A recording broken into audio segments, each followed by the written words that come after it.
What's going on, everybody? It is Overreaction Time once again. I am your host, Simon Samano. And look who I got with me this week coming out of the big UFC 320 pay-per-view. It is none other than the king of kings himself, Nolan King. What's up, my man? How you doing? I'm doing well, man. Can't complain. Patriots big win last night over the Bills, so I'm feeling pretty good. And I know you got your Niners gear on coming off a dub as well. So people are wondering, vibes might be a little higher today than usual. Vibes will definitely be a little higher today than usual. We're coming off the big UFC 320 weekend. And hey, you know what, Nolan? We might even talk a little PFL. How about that? Interesting. I'm game. Let's do it. Let's do it. All right, Kamikaze. You know what time it is. Hit it. I mean, guys, what are you fucking? Is this tonight's stupid question night? Are you guys that fucking stupid? You can't be that fucking stupid. Who gives a shit? One of the dumbest things I've ever read in my life. Fucking common sense. Everybody knows that. All right. Before we get started here, Nolan, I'm just going to remind the viewing audience here, please, for everybody watching, hit the like button, hit the subscribe button. It really means a lot to me. It gets the channel going. We start building ORT. I would really appreciate it if you could hit that like button, all right? Now, Nolan, let's roll right into this, all right? Let's go. Let's talk about UFC 320 this past weekend, and let's talk about the return of Alex Pereira. Oh, my goodness, man. Alex Pereira coming back, doing what the legends of the sport do, knocks out Nurmagomedov-Hughes in 80 seconds in the main event to reclaim the UFC light heavyweight championship. Just an absolute dominant performance. You don't normally see this happen, Nolan. So now we're talking about what's going to happen in the future with Alex Pereira. And here's what I'm going to tell you now, Noli. Alex Pereira, he has nothing left to lose at light heavyweight, and he absolutely should move up to heavyweight. Yeah, it's not an overreaction at all. I think he has that sort of aura, right? Like he dominantly erased any question about the first Magomed Ankalaev fight. He threw out a lot of talk about injuries coming in, and you kind of hear that from fighters, right? They lose, they say I wasn't 100%, but he made everybody believe that on Saturday when just the way he did it, doing it that quickly. I don't think anybody's really interested in a trilogy at this point. And you have some contenders. You got Carlos Ulberg there, but I think there's always going to be a guy for the most part that could be the next guy up, that could be the fresh face, right? So if there was a point in time for him to move up, it would be now. I don't really think he has anything left to prove here. He's done it. He's won the belt. He's lost it. He's won it again.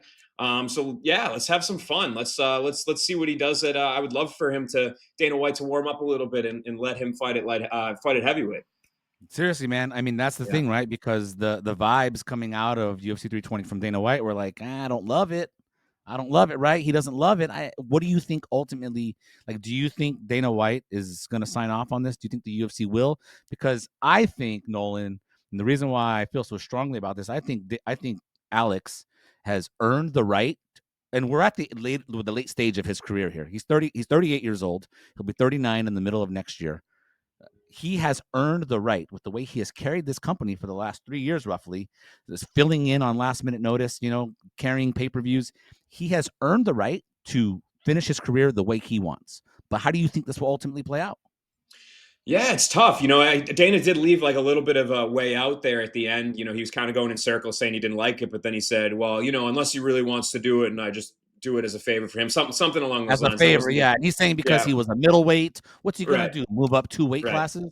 I think my theory is that the UFC looks at this situation and maybe it's less about, Alex moving up or having things, but like, do they want to have two stars fight each other and have somebody walk away with a loss? Is it more of a reflection on Tom too? Like, do they want Tom now, who hasn't really built himself as the heavyweight champion, right? He was always in the shadow of John, to maybe have to now fight Alex Pereira and potentially lose, before his kind of stardom even really truly gets started. So I think that there's the whole business side of things that is never explicitly said.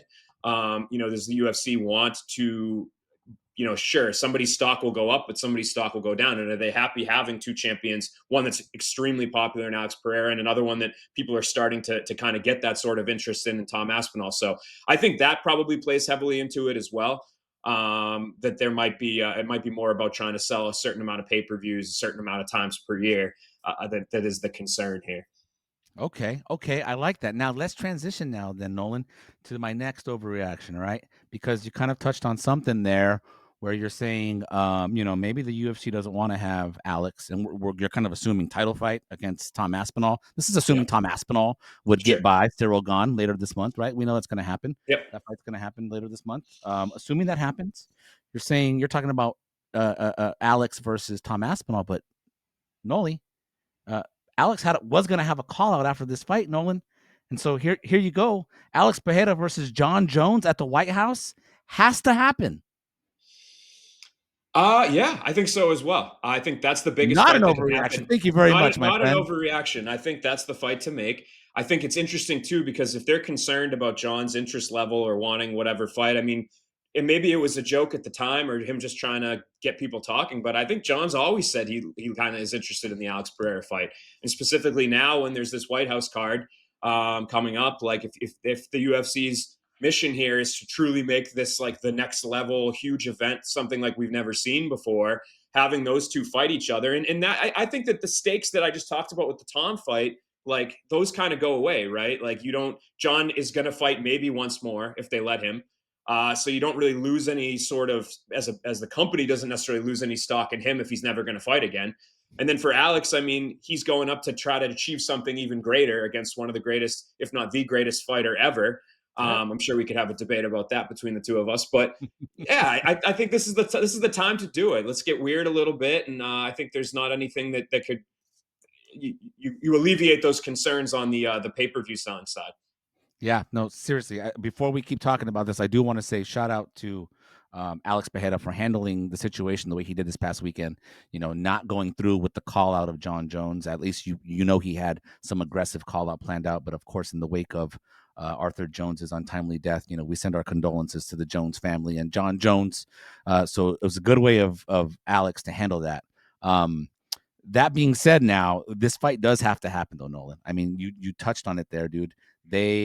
John talked about it, right? It's legacy, and that's all this is about at this point is legacy, right? You're not going to have you really check a lot of boxes here, right? You don't have John Jones come back and fight for a heavyweight championship that he's just then gonna relinquish again. And listen, whatever's gonna happen with Alex, whether he's got to vacate or not, like Alex, this is just all about legacy, and that's what he wants. And this kind of goes to what I just said before. Like, if that's what he wants, if this is the fight that he wants, they should make this happen. You've got things playing in favor to make this happen. You've got someone like a Rashad Evans, I believe, who recently told Mike Bond that he thinks John Jones will ultimately take less money to fight on the White House card, because we're in the situation where Dana's playing the I don't trust you card, right? I mean, so maybe money's not an issue. Like, it really feels like there shouldn't be any major roadblocks to making this super fight happen, right? Yeah, I don't see any, particularly where it seems like I know like there's been some reporting by Ariel Helwani that John had the money that he had asked for essentially offered to him to take that Tom fight. And he decided not to take it. So I don't think the money's the issue, but I do think the UFC has that leg up now, like, right? Like, oh, we gave you what you wanted, now you blew it. And so John maybe has to, at the negotiating table, come back with something like he kind of lost his leverage a little bit there, right? Yeah, I mean, for me, I don't think money will be the problem. It seems like every fighter in this sport is trying to get on this card. We don't know really how many fights there'll be, but if John's on there, if they're put Connor on there, like maybe in a weird way, two very unreliable guys at this point in time to show up. At least if you have one of them on the card, right? If say one pulls out, what are the odds both do? I don't know, but I think that this is the time to do it. Well, wouldn't you agree, Nolan? There are certain fighters that have to be on this White House card. Like Kayla Harrison has to be on this White House card as the All-American girl, and whoever she fights, but she has to be on this card, right? Don't you think Alex Pereira is also one of those guys that he has to be on this White House card? Like, he has to, right? Yeah, I mean, again, the only thing that would throw it off is, what kind of deal the UFC has with Paramount right now about certain numbers that they have to hit. Like, from everything I'd heard with ESPN, they had a certain amount of pay-per-views that they needed to get over a certain threshold every year. So if they look at their schedule, they say Ilya's available, Chimaev's available. Okay, we can kind of hit these like premier sort of events. We have enough bodies, right? So I think that's probably going to play into it too. But for me, yeah, you got to, if you really want to make this a spectacle, and it seems like they do, obviously, you got the Trump tie-ins. I'm sure that there's going to be influence there, that they want some of the bigger names. Yeah, he's the guy that's carrying the brand right now. You got to have Kayla Harrison. I think you need some American representation on there. She's there, and then obviously John. He would be the other kind Dana of White bigger has to American have name. Dana has to Yeah, have his personal GOAT on this card. yeah, Whatever he's 100%. saying publicly, he's got to have it. He's got to have him Yep, there. yep, yeah, I agree. All right, man. Cool. Well, we'll see how these things play out. I know that he's got a little bit. Alex came out with a little bit of a foot injury. I don't know if it's a broken foot. We don't have an extent on that right now as of this recording, do we? We don't. Nope. We don't know. But Nope. he had a boot. He was in a cast or a boot after the fight, right? Yep. He was. It didn't seem like he had crutches, but he was walking with that boot on. So maybe timing even works out, right? Maybe he's got to miss a couple months. And if you get to January or February, you can't book him in a fight early in the year and then at least expect him to come back in June for the White House event. So if he has to be on it, I mean, we're probably not going to see him for the next 8 months, right? Yeah, and I'm very okay with that. I think the Alex Pereira He's earned it. Experiment was fun too, with he was taking all those fights and he was coming out of nowhere and he's beating people up. But it's kind of nice at this point in his career to see what he does with a full camp, right? Like he did on Saturday. So I think in order to get the best version of him, who knows what kind of shape John's in, like what he's been doing since he retired. And yeah, I don't mind holding off and letting the anticipation build like the old days. I think we miss that sometimes, Exactly, Yeah. man. All right, now let's move on from talking about Alex and let's talk about the co-main event, all right, at UFC 320, where Merab Dvalishvili came through with his third consecutive title defense at bantamweight, and it is his 14th win in a row. Just an absolute game performance against Corey Sandhagen, and I might say a great version of Corey Sandhagen. It wasn't one of those cases where Merab or where Sandhagen made a mistake. Really fought his best fight, and Merab was just too much for him to handle. And Nolan, I'm just going to go ahead and tell you this right now, that not only is Merab the 2025 Fighter of the Year, he is the bantamweight GOAT. Nope. You are 2 for 2. No overreactions, man. I think that's after I felt that way going into Saturday, and I don't know if I was ready to make that statement. Not necessarily about the Fighter of the Year, but about the GOAT. Now I feel very confident. I don't think we've seen anybody like him. The way that he's dominated not only a division, but when the division's in its prime stage. I don't think the bantamweight division has ever been better. You even watch fights with guys that are maybe coming off a loss that are in the top 10, and you're like, man, these guys are so good.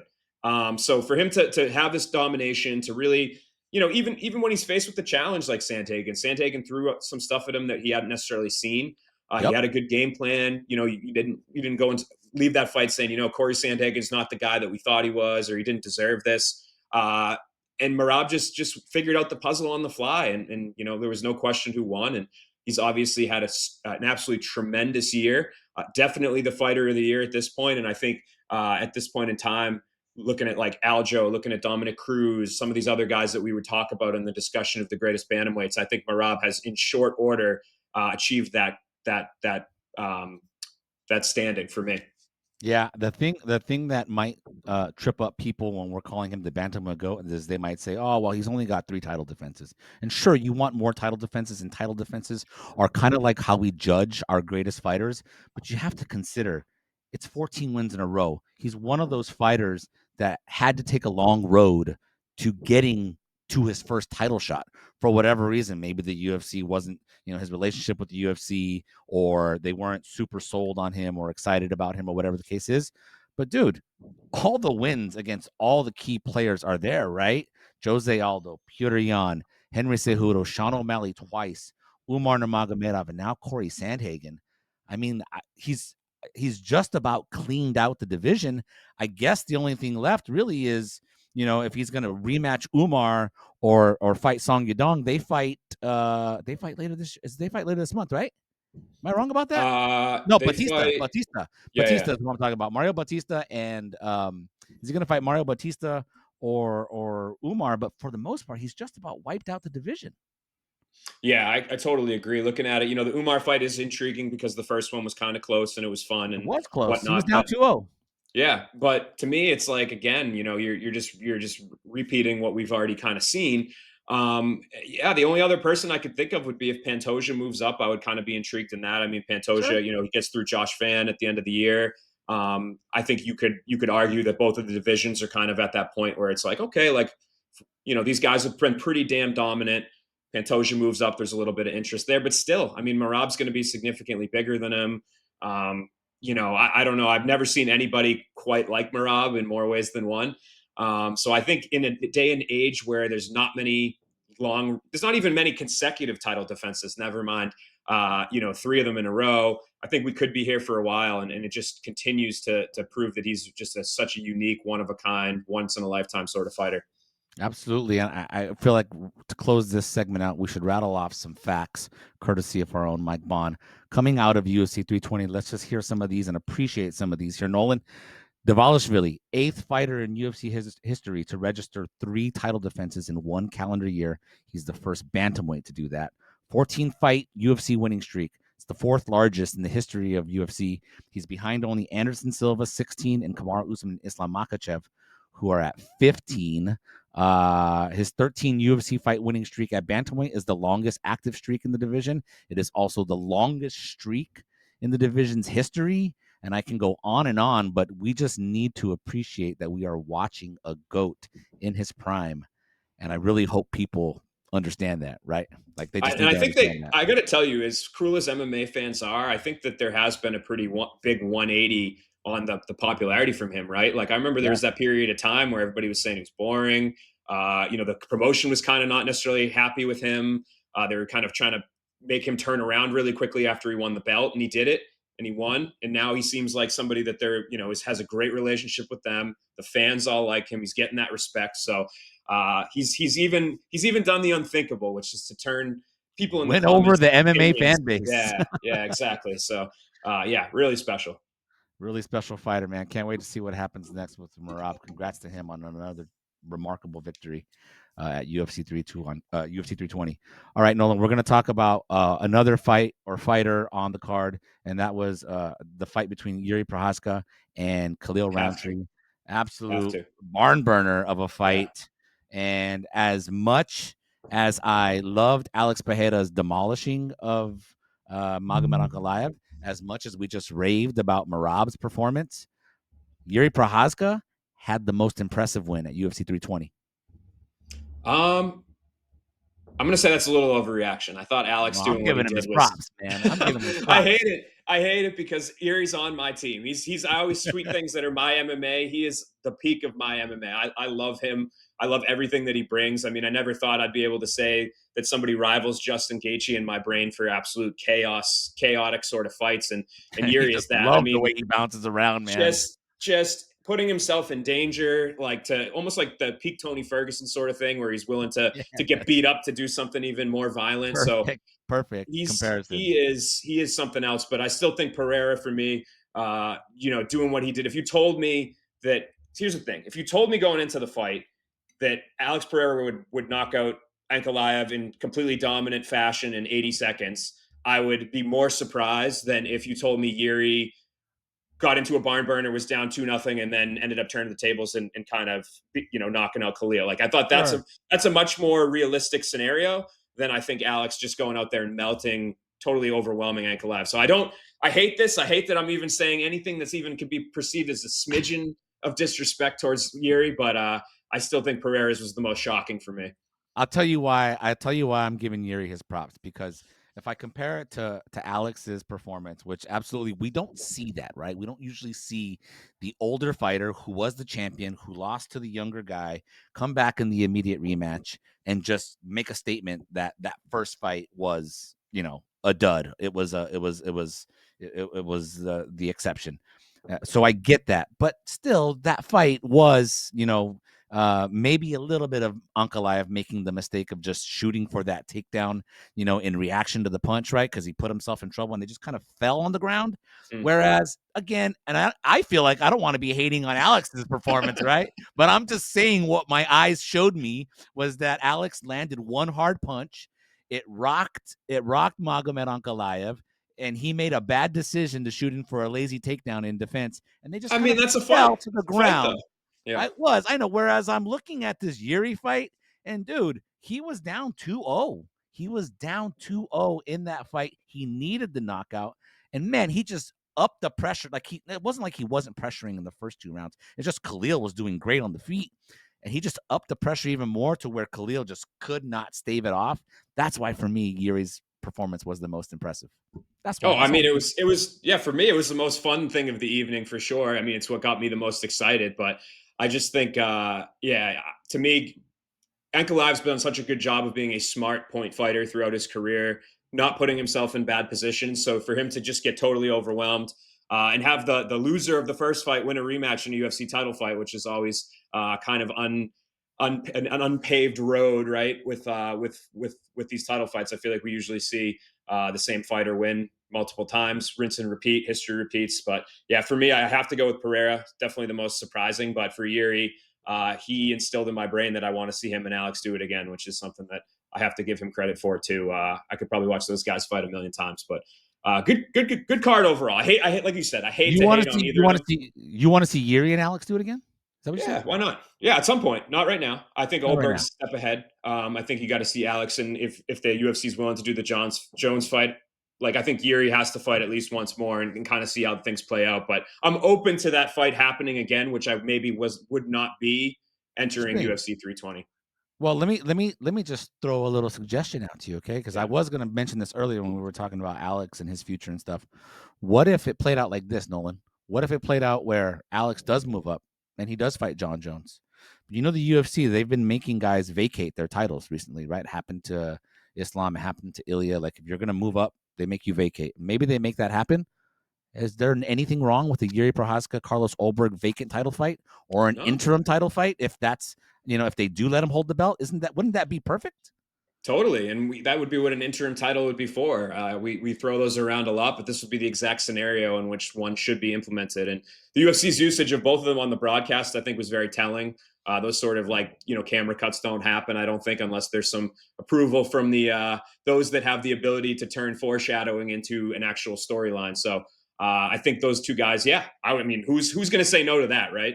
Jiri coming at Carlos's aggression, it would be an absolute car crash. So. Sign me up for that one. Yeah.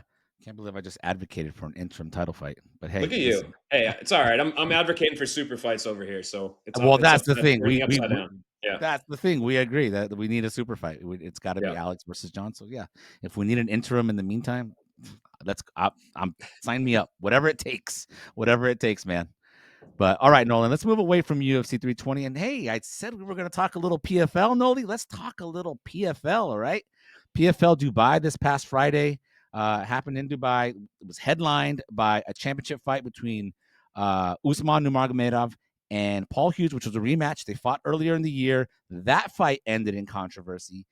This fight, Nolan, close, hotly contested fight, ends in controversy again because, Nolan, I'm just going to tell you right now that the Usman Paul Hughes scorecards, they were the worst scorecards in the history of scorecards. Oh, I'm not sure I'm willing to go that far. Just because you said most, Dude, you could say one of them. That might be an 50, overreaction. 45? How do you get Yeah. 50 Well, and 49 and 48? That is insane for a yeah. fight that close. Right. I think for me I always try to, when I go into a decision, have what is the acceptable range of scorecards here, right? So I think going into this fight, there were two rounds that I considered to be pretty close. So if you end up giving those two rounds to one fighter or the other, I think it would end up being that either Usman could have won 48-47, Hughes could have won 48-47, or maybe either one of them could have won 49-46. But 50-45, I thought Paul Hughes definitely won that fifth round. I think that's where I'm like, how did I think it was Brian Miner, who actually thinks a very good judge. Brian Miner's the guy who gave us the 50-45, the insane 50-45. That fifth round, I have a lot of problems with how you could watch that round and think that it was not Paul Hughes' round. Like that to me, I think was the most easy. I don't want to say easy to score, but it was the most most easy to score. That's what I do want to say. Yeah, it was easiest. It was easiest. Yeah. Yeah. So again, there's those two rounds. I think it was 2 and 3 maybe that were pretty close in my brain that I lean towards. I believe I had a 48-47 Hughes. I gave him 2, 3, and 5. So yeah, I think for me it was very bad. Now I'd have to go back in time and pull out some deep cuts of Ross Pearson versus Diego Sanchez, and I believe Tyson Griffin versus Nick Lentz was one from way back in the day that was just totally off the walls, and kind of weigh that. But for me, I think it was I don't know how you get a 50-45 when you watch that fight. That's crazy. I'm going to shout out my man, Simon Head, a fellow Simon, who tweeted afterwards. He said, I'd take 48-47 either way in that fight. 49-46 is a huge stretch, but 50-45, that is disgraceful. That sort of scoring is damaging to credibility. And that's what hits the nail on the head, Nolan. We cannot have a fight that is that closely contested where we come away with the 50-45 and we are questioning the credibility of such a high-level fight. How could this even happen at this level of the sport? This is not the regional scene. This is not regional judges. These are the best judges from a legitimately top-tier organization in the PFL. And these are judges that get used by the UFC as well. Brian, it's not like this is unique to just Dubai or that region. Like, how do we even get this type of how do we even get this, Nolan? How does this even happen? Yeah, it's a very complicated question, right? And I actually think compared to boxing, MMA judging is not as bad for sure. I think it's more consistent, I should say. For me, I think that there's a couple different approaches to this. One is, do the judges need a little bit of a clearer, not scoring system, but a little bit clearer of an explanation as to what they're looking for? I think still that there's a lot of subjectivity versus objectivity that goes on. And I even feel it. Like, I'll watch around, right? And it'll be close, and there'll be other people I follow on Twitter that I very much trust their understanding of the judging, right? But me and whoever might when it comes down to our scoring criteria, trying to weigh, 3 medium-sized punches against 16 jabs that landed. Like, it's very tough sometimes. Or like, if a guy controls somebody on the ground, and I know they have tiers, right? But it's like, you're trying to weigh all these different things that go into it. So I do think that you have to go into, when you go into a scorecard like I did, I said, if either fighter wins this 48-47, you won't hear me complain, because I could see where somebody would watch some of those rounds and think that it went the other way, or at least one of those rounds, I should say. So for me, I think education is big. I think maybe making things clearer is bigger. I think also maybe the fact that there have been tweaks over time. I don't want to say that confuses the judges, but they get in their ways, right? And then we're doing something a little bit different. And so I don't know. I mean, this was regulated by, I believe, Mohegan, as many of the PFL shows are overseas. So like you said, these are judges, the same names that we hear a lot of times, guys that are accredited through the ABC, whatever you want to call it. It's tough, man. I'm not sure. Just listen. This happened in a PFL fight on a Friday afternoon in North America. Okay, this is a much bigger story and a full blown bigger story. If it's a UFC fight, let's just call that what it is. We're dealing with it's a full on scandal. I think if this is a UFC championship fight, right? It's a PFL championship fight, and we're upset about it. We're talking about it, but this hasn't reached like mass appeal the way it would in a UFC fight, and that's what this sport doesn't need. The sport doesn't need that. And for that score to be 50-45, listen, Brian Miner should have to answer questions about that. He should have to explain it. He really should have to explain it. And I know that's a thing that they do in other sports. We've talked about this before, right? There's always a pool reporter who gets to talk to the NFL referees afterwards to discuss a controversial call, or an umpire. They do a statement. Brian Miner, as a judge officiating that fight, he should have to explain the 50-45. Yeah, we need Andy Foster to make him available to us. Yeah, for me, it's like, I've always been a big fan of the transparency issue, and I think particularly, I think from the regulators' side, I think they would be surprised. I think sometimes they think us on the reporting side are just going to be out to get them, but I think, like, when you and I went and Andy Foster opened it up, when we went and watched, I think it was a very informative conversation. Like, I think there were even things maybe that. And it wasn't like the night was marred with, any sort of massive controversy, but there were a few interesting things. And I think I walked away thinking, like, I don't agree with this judge, I believe there was one issue where there was a female judge out there who had kind of given, I forget her name, I think Felicia O is her name. She had kind of talked about a scoring sequence or whatever, why she thought that she broke it down. She broke it down. At least I was like, okay, this person's not just like, I think sometimes when it almost just does them a disservice at times too, right? Like, they stay silent. To stay silent. They're just some person that everybody thinks, oh, they don't know what they're doing. Where did this person come from? It's just a name on a sheet.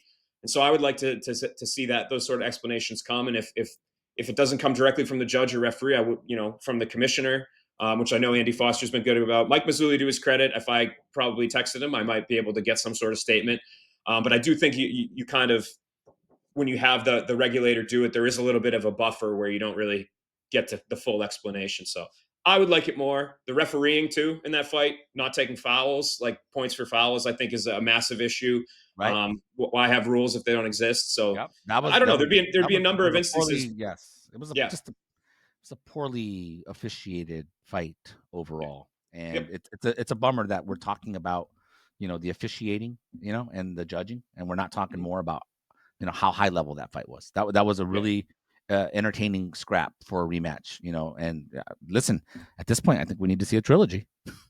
Yeah, I mean, the thing is that's getting robbed in this is like how closely matched these guys are and how Yes. entertaining their fights are. So I don't know, maybe this sort of like controversy debate sort of thing that's come out of both fights, maybe it'll be hard for Usman to say I want to do this again, but give it a year, people talk about it, it'll be in the back of people's minds, and then maybe Paul wins a couple and they need some sort of fight and they can get it done. So yeah, I would love to see these guys run it back again. Yeah. All right, man.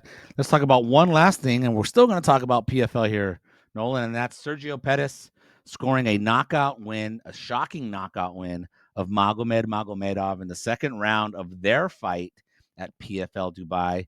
You remember, Nolan, Sergio Pettis, he's shocked us before with the spinning elbow knockout of Kyoji Horiguchi. He was the 2021 comeback of the year for MMA Junkie that year. And Nolan, Sergio Pettis, he did it again. He locked up comeback of the year this past Saturday at PFL Dubai. Certainly got to be up there. I'm trying to rack my brain. I wasn't sure which direction you were going to go. If you were going to go with knockout of the year, if you're going to go comeback of the year. It's a knockout of the year contender. But he wrapped it up. For sure. It's tough. I think it's. I don't think it's an overreaction. I think for me, the way that it happened, like the shocking nature of it. You watch a fight, you kind of start to see, okay, one guy's pretty clearly better than the other. Yeah. And that's the thing about MMA, man. It's just it can end on one elbow, and just the violent the shock of the initial knockdown, right? Matched with like the wind up from like Dan Henderson range of the follow up punch on a guy who has been pretty durable in his career, in Magomedov, he was still pretty hurt afterwards. Having to get helped out of the cage before the decision. I hope he's feeling better on Monday, but man, he can't be feeling too hot because that was all-time violent, that second follow-up shot. So no, I don't think that that's an overreaction. I think there's certain elements that were so rare in that sort of a comeback that he has now done twice. So yes, shout out to Sergio Pettis. That was unbelievable. It was unbelievable, man. I mean, he was getting beat on both the feet and on the ground for basically 9.5 minutes. 9.5 minutes, and then he pulled that spinning elbow out of his ass. And listen, Magomedov, he opened the door for it, right? Like, and to his credit, like he's still being creative. He throws the jumping knee, but it didn't seem like he threw it to land it, right? I don't know if he was trying to set something up. He just sort of, lands on his feet, and it just kind of gave. You almost wonder, like, was Pettis? Was it deja vu? Was he just like, hey, I'm already in this position. Let me just keep my momentum going, and man, just landed that vicious elbow. And just how short the distance it came from too. It's like almost you don't even almost see it thrown, like especially from the angle they showed it at. All of a sudden, it was like Magomedov he's up against the fence, right? He couldn't do anything. Yeah. Crazy. So yeah, I mean, PFL needs those moments to kind of those holy SHIT moments, and that was certainly one of them. So it was. I think that was a good event for them overall too. Like having that, even with the controversy, like obviously you don't want that as somebody that wants the sport to run the way that it should. Right. But it gets people talking. That was a fight people were excited about, and then you have a moment like that. That was big for them. I think they need more stuff like that, obviously. Yeah, it definitely was a good Friday for the PFL. It was a great weekend overall of MMA between PFL and UFC. I mean, it was a really solid weekend, and I'm glad we were able to talk about it, Nolan. I really am. And the Pats won and the Niners won. So let's keep this momentum going into to week 6 in the NFL and UFC Rio. Right? So, I like it, man. I like it, man. All right. Well, the time for overreacting has come to an end. Noli, man, that was great, dude. I really appreciate it. We talked about some good stuff. It was a great weekend, and I'm glad you were back on the show. Yeah, no, I'm thrilled to be here as always. Always love chatting it up with you, and we'll have to do it again sometime. We'll do it again real soon. You know it. Again, guys, friendly reminder one more time, please, if you've been watching, I hope you enjoyed the show. Hit that like button, hit that subscribe button. It really means a lot. And we will see you on the next edition of ORT. Dana, take it away. MMA Junkie AI.